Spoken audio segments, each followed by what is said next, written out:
السلام علیکم ورحمۃ اللہ وبرکاتہ۔ اعوذ باللہ من الشیطان الرجیم، بسم اللہ الرحمن الرحیم۔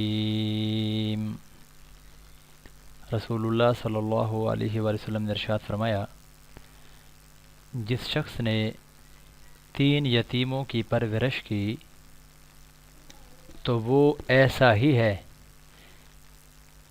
جیسے وہ رات میں تہجد پڑھتا رہا اور دن میں روزہ رکھتا رہا اور صبح اور شام تلوار لے کر جہاد کرتا رہا۔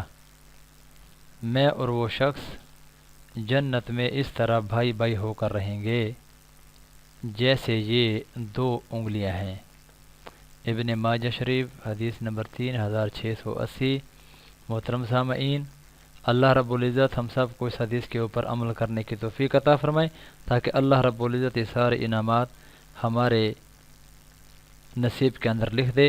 اللہ ہم سب کا حامی و ناصر ہو۔